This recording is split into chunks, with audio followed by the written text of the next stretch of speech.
Los tipos de interés han llegado ya al 3% en Europa y seguramente lo harán como mínimo hasta el 3,5% una vez que Christine Lagarde, la presidenta del BCE, ha avisado que la presión de la inflación subyacente justificaría nuevas subidas. Vamos a hablar de inflación y de perspectivas de inflación. Lo vamos a hacer con María Jesús Fernández Sánchez, es economista senior del área de coyuntura económica de Funcas. Hola María, ¿qué tal? ¿Cómo estás? Muy buenas tardes. Hola, buenas tardes, ¿qué tal? Aunque los mercados ya ven o intuyen a la inflación y a los tipos de interés en claro retroceso, los bancos centrales siguen siendo muy desconfiados con una fuerte ralentización de la inflación. No sé quién es el que lleva la verdad por delante. Los bancos centrales en principio son los que tienen la mejor de las informaciones. Bueno, tampoco tienen mucha más información de la que disponemos los demás, ¿eh? No son seres divinos que tienen cosas a su alcance que los demás no tenemos. La verdad es que existe bastante incertidumbre. Sí que hay elementos favorables que apuntan a una reducción de ciertas tensiones inflacionistas. Por una parte, los precios de los productos energéticos, como se sabe, bajaron bastante en los últimos meses del año pasado, desde los niveles disparados en los que se encontraban en el verano, y ahora mismo, por ejemplo, el precio del gas está incluso, el precio del gas en el mercado internacional está incluso por debajo de los niveles previos a la invasión de Rusia. Por otra parte, los problemas de cuellos de botella en las cadenas de suministro se han reducido de forma sustancial. Estamos ya muy cerca de la normalidad en cuanto al funcionamiento de las cadenas de suministro, que era otro de estos embotellamientos, era otro de los problemas que estaban empujando la inflación al alza. Y por otra parte, los precios de los fletes marítimos también han vuelto casi a niveles, digamos, normales, ¿no? Sin embargo, en los precios de los alimentos todavía se observa que existen tensiones al alza, ¿no? Los precios que pagan los productores por ejemplo, por los piensos o por los fertilizantes, tocaron también techo en verano y desde entonces han disminuido algo, pero todavía de una manera insuficiente, ¿no? Y en los precios que se cobran, los precios a la producción, los precios que se cobran a lo largo de la cadena de producción en la industria alimentaria todavía están subiendo de forma intensa. Y teniendo en cuenta que siempre hay ciertos retardos en el traslado hacia los bienes, hacia los productos, hacia los precios al consumo, pues entonces es de esperar que, por lo tanto, que los precios de los alimentos todavía sigan ascendiendo, ¿no? Aunque hay otros motivos, como digo, por los que otros precios pueden estar empezando a sufrir una moderación, una disminución de las tensiones inflacionistas. Que esa subida en el precio de los alimentos de alguna forma está neutralizando también los menores costes energéticos. Entiendo que la moderación de la inflación no tiene por qué ser lineal. De hecho, el pasado mes de enero, el dato de la tasa general aquí en España volvió a subir en el 5,8%, cuando lo que se esperaba era una ralentización. El dato de enero no sabemos en qué medida puede estar influido por los cambios metodológicos que se han introducido a partir de enero. Por una parte, han cambiado los pesos de los componentes que cada producto que integra la cesta de la compra recibe, ¿no?, dentro del IPC. Y por otra parte, se ha cambiado la forma en cómo se mide la inflación de la electricidad, ¿no?, los precios energéticos, ¿no? Los precios de la electricidad al que paga el consumidor final, ¿no? Y bueno, todavía no está muy claro en qué medida puede haber influido esto. Es posible que haya tenido un efecto de elevar la tasa de inflación por encima del nivel que habría tenido de mantenerse los pesos de la metodología anterior, ¿no? Pero sí es cierto, como decías al principio, que hay una evolución muy dispar de los componentes de la inflación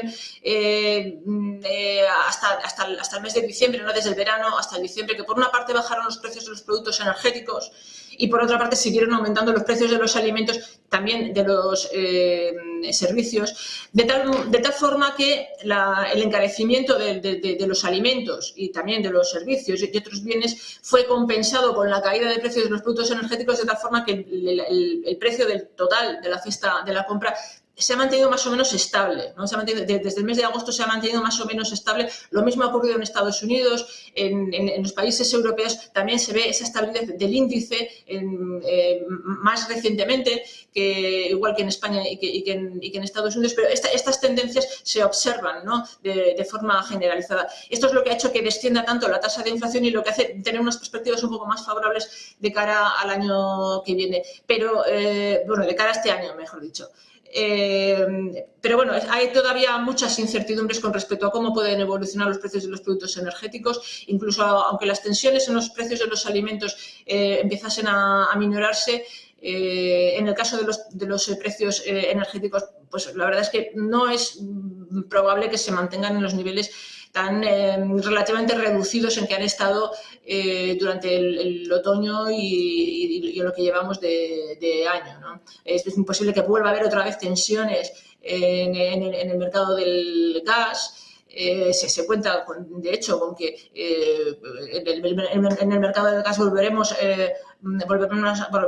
sufrir un tensionamiento de las condiciones debido a que bueno, pues Europa ya no puede suministrarse de gas ruso y trasladar una parte tan importante de la demanda que desde un suministrador hacia el resto del mundo, eso pues conlleva sus costes y además esto se le añade la apertura de la economía china con la relajación de la política de COVID-0, que también se espera que suponga una presión al alza sobre los productos energéticos. En suma, que hay todavía mucha incertidumbre, aunque la evolución reciente en algunos aspectos ha sido favorable, sobre todo en lo que se refiere a los productos energéticos. Todavía hay muchas incertidumbres y todavía no está claro por dónde va a evolucionar la inflación. Como también usted ha apuntado a la posibilidad, a la probabilidad de que vuelvan esas tensiones inflacionistas, incluso vuelvan a subir los precios de la energía. No sé si eso también nos tiene que poner un poco en alerta ante la posibilidad de que los bancos centrales, ahora que se habla tanto de la pausa en los mercados, tengan que volver a subir los tipos de interés en el futuro. No se puede descartar, desde luego, ¿no? Las declaraciones que hizo, por ejemplo, Lagarde ayer han supuesto una reducción de ciertas incertidumbres en el sentido de que desde que empezó el giro en la política monetaria no teníamos nada claro cuál era el punto máximo al que podían llegar los tipos de interés, ¿no? Durante este ciclo de subidas, ¿no? Ese nivel terminal de tipos de interés. No estaba nada claro. Lo mismo podía ser un 3% que un 5%, que un 8%, y había análisis y previsiones en todos los sentidos. Las declaraciones de ayer de la presidenta del Banco Central Europeo parece que ponen un poco más de claridad con respecto a cuál va a ser ese nivel terminal, ¿no? Y eso, desde luego, pues supone una reducción importante de las incertidumbres que había hasta este momento, pero en cualquier caso, efectivamente, no se puede descartar que vuelva a haber tensiones importantes que obliguen a prolongar las subidas durante más tiempo, ¿no? Aunque ahora mismo las expectativas sean un poco más optimistas de lo que eran hace unos meses.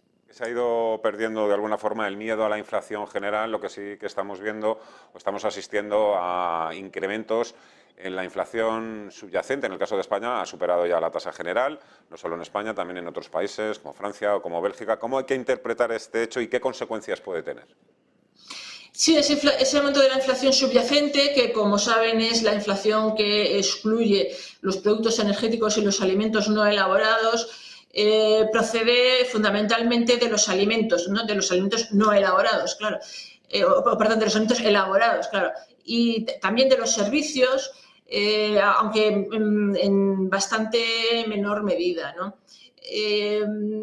Como digo, hay ciertos elementos que apuntan a que los precios de los alimentos van a seguir ascendiendo, aunque otras tensiones, otras presiones, como he mencionado, y que podrían afectar más a los bienes que no sean energéticos y a los servicios, podrían estar empezando ya a minorarse.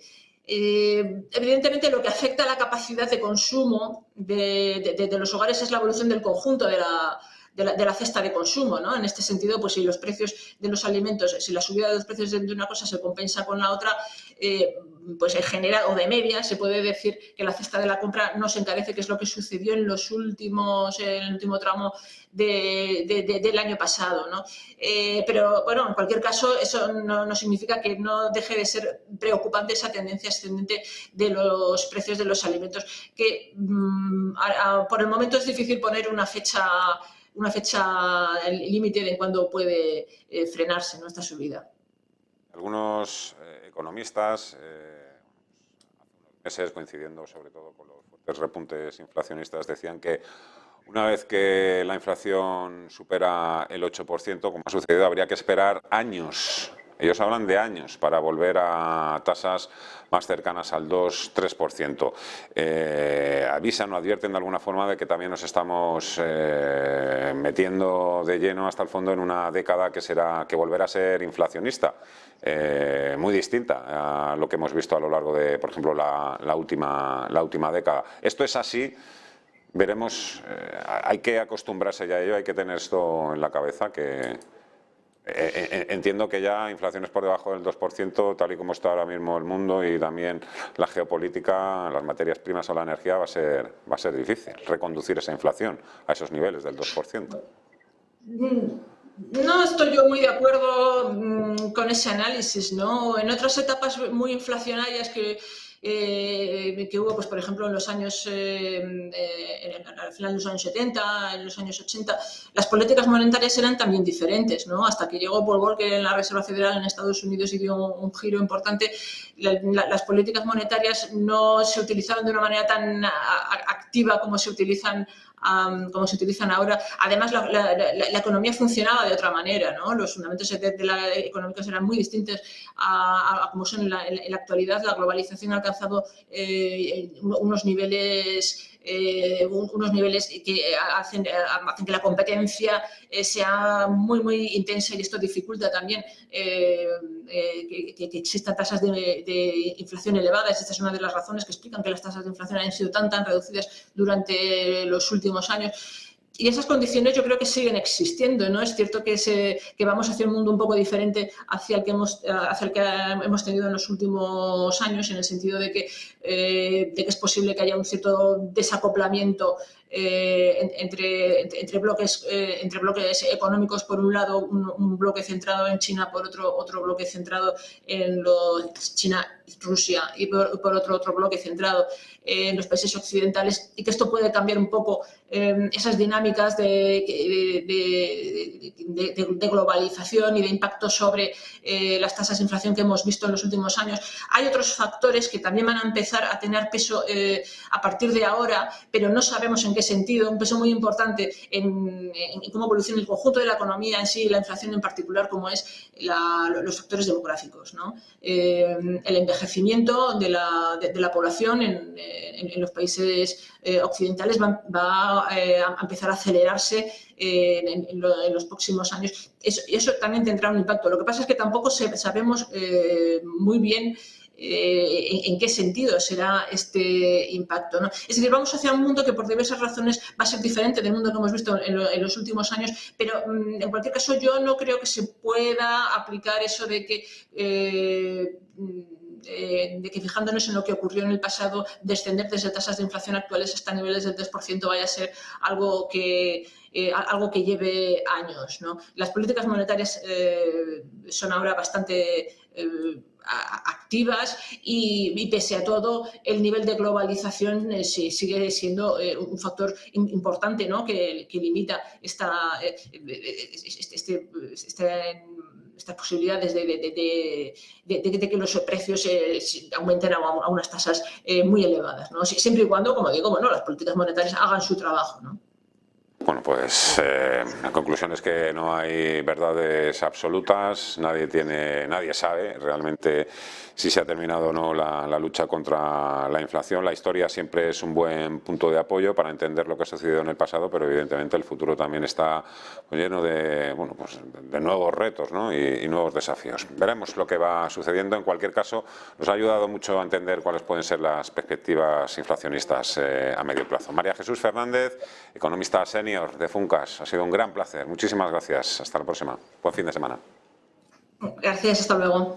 12:25 minutos de la tarde. El crecimiento e inflación, ese es el tándem un poco que es el que marca o debería marcar las decisiones de inversión en nuestras carteras. Enseguida vamos a hablar de ello en Momentum de la economía y los mercados. Hoy con Fernando Luque de Morningstar y con Guillermo Santos de iCapital. Una pausa, no os vayáis hasta ahora.